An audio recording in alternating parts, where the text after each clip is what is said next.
Bismillahirrahmanirrahim. Assalamu alaikum students. Today we are going to discuss the topic of our chapter number 3, forces and motion. The first topic is elastic and inelastic collision. Basically we are going to define the elastic and inelastic collision, and we are going to derive the relation for the elastic collision in one dimension. Okay.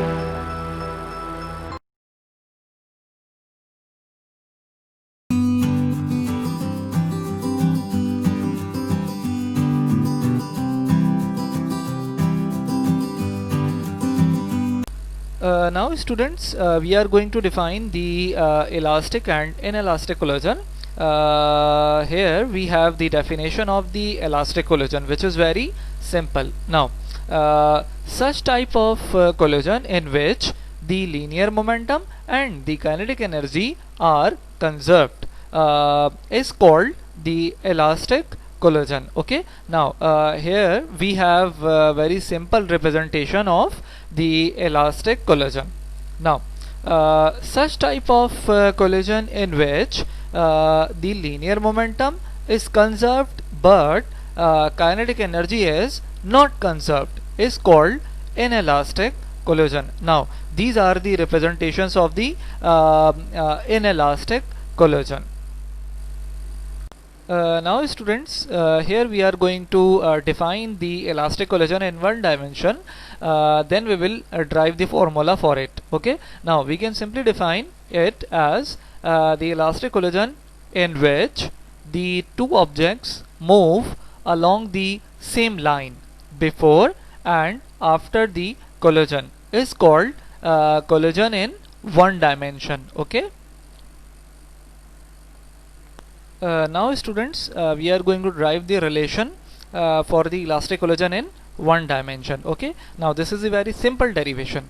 Now according to the law of conservation of linear momentum, we have momentum before collision is equal to momentum after collision. So we can write the mathematical form like m1 u1 plus m2 u2 is equal to m1 v1 plus m2 v2. Now here we have u1 is the initial velocity of mass m1 and u2 is the initial velocity of mass m2. Okay, now similarly we have the final velocity of mass m1 v1 and v2 is the final velocity of mass m2. Okay, now students, इस equation को हम arrange करने जा रहे हैं. तो जो m1 की वैल्यूज़ हैं उनको हम एक तरफ कर लेते हैं और जो m2 की वैल्यूज़ हैं हम उनको एक तरफ कर लेते हैं. तो ये जो m1 v1 है इसको हम अपने लेफ्ट साइड पे मूव कर देते हैं और ये जो m2 u2 है इसको हम अपने राइट साइड पे मूव कर लेते हैं. ठीक है, तो इक्वेशन आ जाएगी m1 u1 is equal m1 u1 minus m1 v1 is equal to m2 v2 minus m2 u2. Okay, now अब इस इक्वेशन में m1 कॉमन आ रहा है तो ये m1 कॉमन कर लेते हैं. m1 into u1 minus v1 is equal to, इसी तरह हमारी राइट साइड से भी m2 कॉमन आ रहा है तो m2 कॉमन करने के बाद m2 into v2 minus u2. Now this is the equation number 1. Okay, now students, here we know that in elastic collision we have conserved momentum and also we have conserved kinetic energy. So we are going to use the law of conservation of energy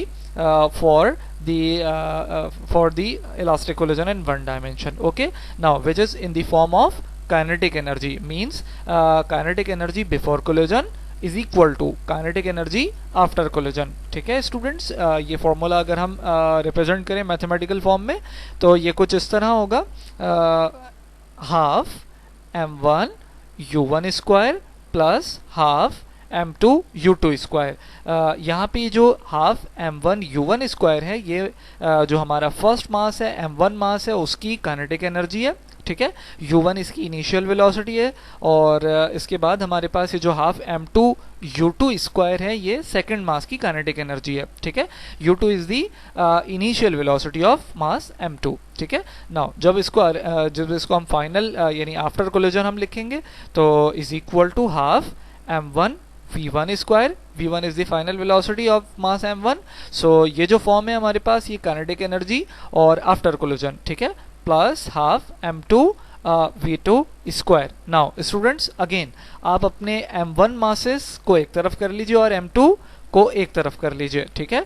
तो अगर हम इसको arrange करें तो हमारे पास equation आ जाएगी half m1 u1 square minus देखिए अब ये जो हमारे पास राइट साइड पे हाफ m1 v1 स्क्वायर की वैल्यू थी, इसको हम अपने लेफ्ट साइड पे लेके जा रहे हैं, तो ये हो जाएगा minus half m1 v1 square is equal to, अब यहाँ पे ये जो हाफ m2 v2 स्क्वायर है ये पहले से लिखा हुआ है, ठीक है। अब ये जो m2 की वैल्यू है लेफ्ट साइड से इसको हम इधर मूव कर रहे हैं तो ये माइनस में हो जाएगी, minus half m2 u2 square, ठीक है। Now again here we have m1 common and 1 over 2 is common here, okay, so equation becomes half m1 into u1 square minus v1 square, ठीक है, is equal to half m2 into v2 square minus u2 square। Now students ये जो half है हमारा यहाँ cancel हो जाएगा, यानी लेफ्ट हैंड साइड और राइट हैंड साइड पे जो हाफ है ये कैंसिल हो जाएगा और हमारे पास इक्वेशन कुछ इस तरह आ जाएगी m1 into u1 square minus v1 square is equal to m2 into v2 square minus u2 square. Now this is the equation number 2।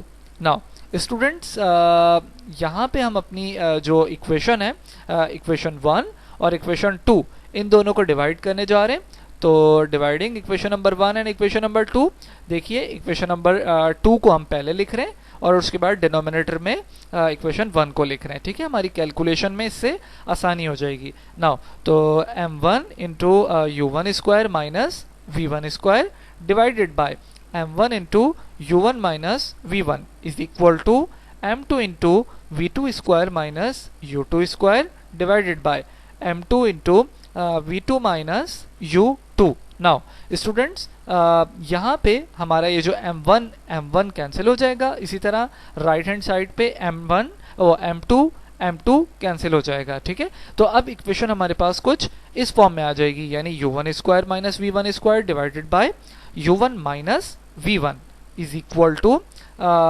v2 square minus u2 square divided by v2 minus u2। Now students ये जो v1 u1 square minus v1 square और जो हमारी right side पे v2 square minus u2 square है ये mathematical फॉर्मूले को रिप्रेजेंट कर रहा है, ठीक है। मींस के a square minus b square is equal to a plus b a minus b, यानी एक दफ़ा प्लस में और एक दफ़ा माइनस में हम अपने a और b को रिप्रेजेंट कर लेंगे, ठीक है। तो बिल्कुल इसी तरह यहाँ u1 और v1 को और यहाँ पे यानी लेफ्ट हैंड साइड पे v2 और u2 को रिप्रेजेंट कर लेते हैं, एक दफ़ा प्लस और एक दफ़ा माइनस में अकॉर्डिंग टू मैथमेटिकल रिलेशन।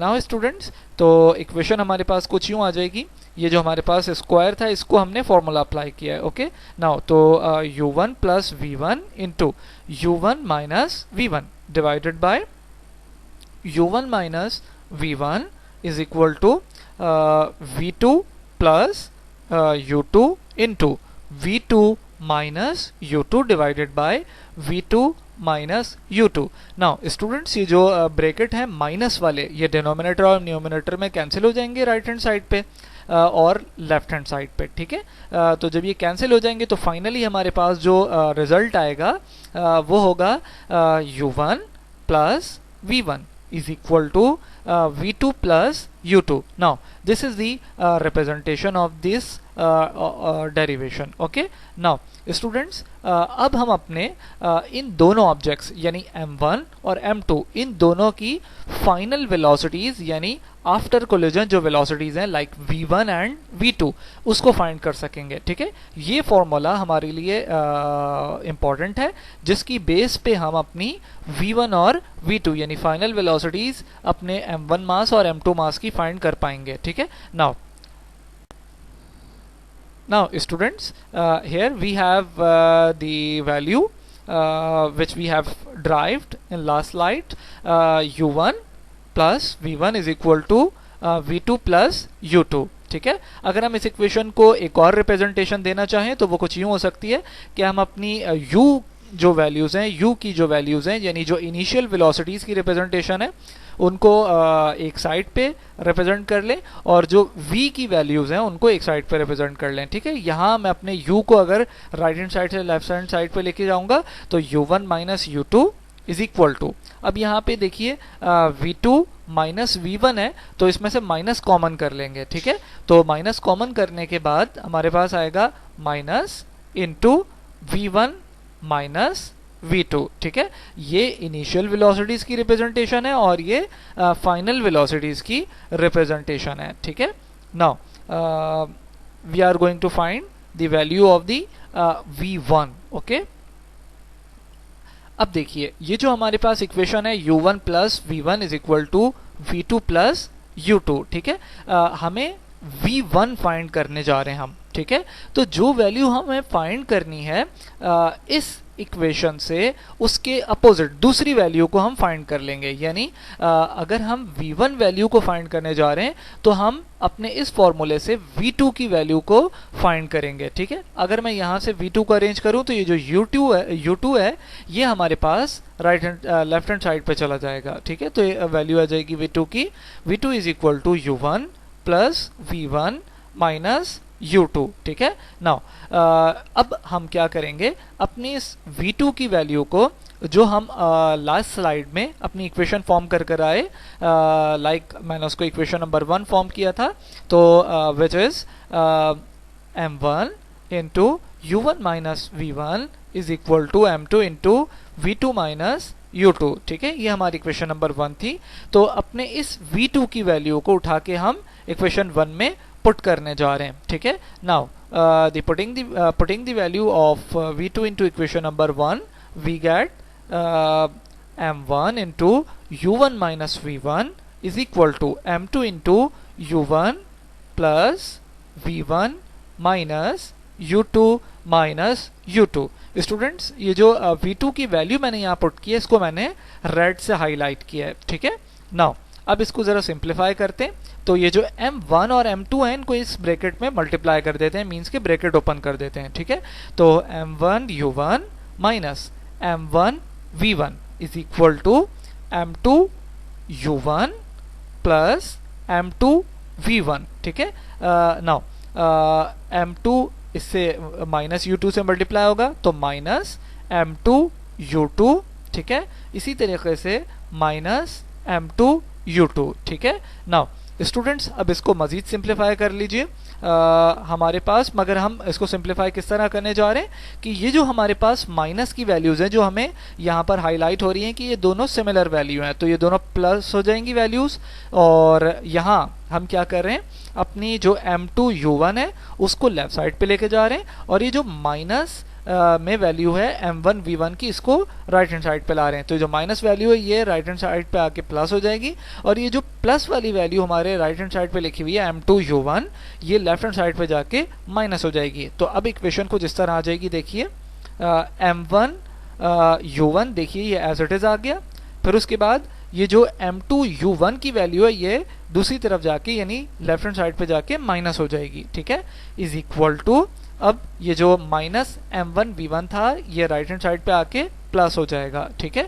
तो m1 v1 बाकी जो वैल्यू है m2 v1 की वो वैसे ही लिखी हुई है यहाँ पे, और ये दोनों वैल्यूज ऐड होने के बाद माइनस 2 m2 u2 हो जाएंगी। ठीक है, नाउ स्टूडेंट्स अब आप देखिए आपके पास ये जो फॉर्मूला, ये जो रिलेशन फॉर्म हुआ इसके अंदर लेफ्ट हैंड साइड पे u1 कॉमन आ रहा है। ठीक है, तो u1 कॉमन कर लीजिए, u1 into m1 minus m2, और इसी तरीके से राइट हैंड साइड पे ये जो m1 v1 plus m2 v1 है, इन दोनों में से, इन दोनों टर्म्स में से v1 कॉमन आ रहा है। ठीक है, तो v1 into m1 plus m2।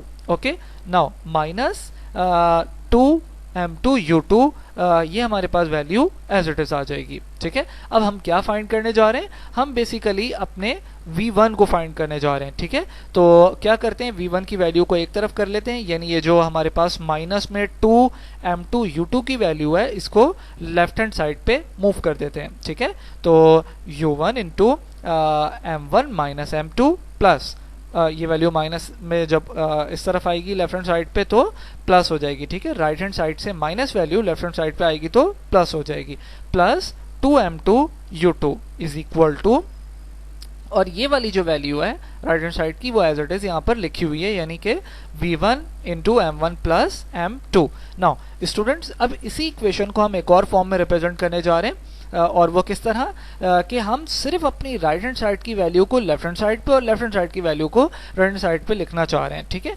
तो वैल्यूज चेंज नहीं होंगी, एज इट इज ये वैल्यूज इसी तरह हाईलाइट हो जाएंगी और इनको हम यहाँ रिप्रेजेंट कर रहे हैं, ठीक है। नाउ स्टूडेंट्स अब आप अपना ये जो v1 है इसके साथ ये जो ब्रैकेट वाली वैल्यू मल्टीप्लाई हो रही है, इसको लेफ्ट हैंड साइड पे जो वैल्यू आप देख रहे हैं इसको राइट हैंड साइड पे मूव कर दीजिए, ठीक है। तो v1 आपका फाइंड हो जाएगा।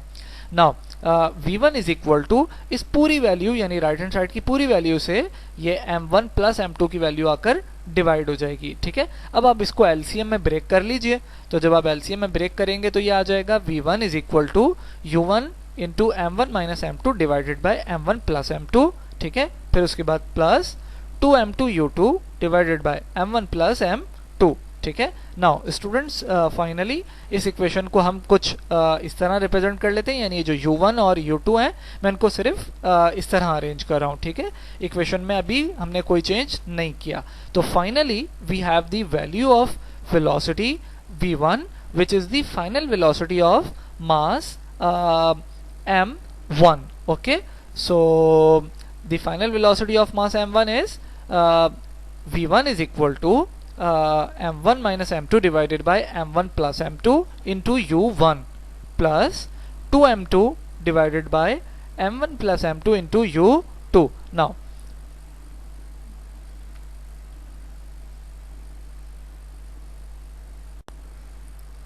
Now students we are going to find the value of the v2, okay.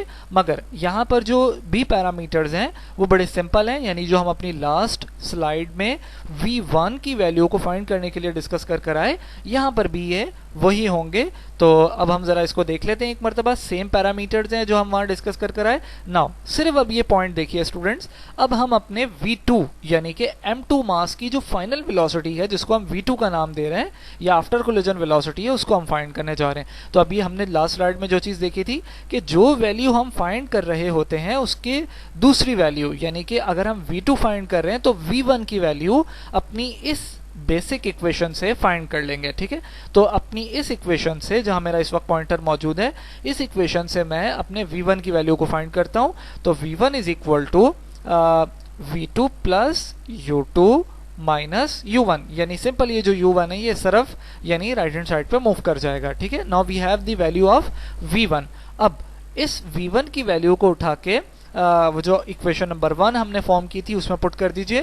तो इक्वेशन नंबर 1 जो थी हमारे पास, मैं उसको रिपीट कर देता हूँ, m1 into u1 minus v1 is equal to m2 into v2 minus u2। Now this is the equation number 1। क्या करेंगे स्टूडेंट्स, आप इक्वेशन नंबर 1 में जो v1 है उसकी वैल्यू को पुट करेंगे, ठीक है। नाउ क्योंकि स्टूडेंट्स हम अपनी लास्ट स्लाइड में यही वाली प्रैक्टिस कर आए, यानी कि हम अपनी v की वैल्यू v1 की वैल्यू को फाइंड कर आए, तो अब अपनी सिंप्लीफिकेशन सिर्फ आपको करनी है। v1 की वैल्यू को यहाँ पुट करने पर यहाँ पर ये वैल्यू पुट करेंगे आप, ठीक है। तो इस वैल्यू को यहाँ पुट करने पर सिर्फ आप सिंप्लीफाई करेंगे।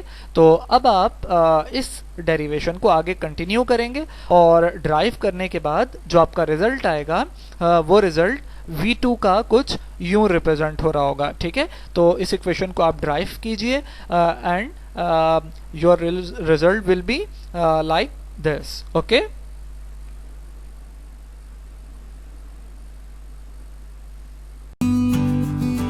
Now students, today we have very simple 2 questions.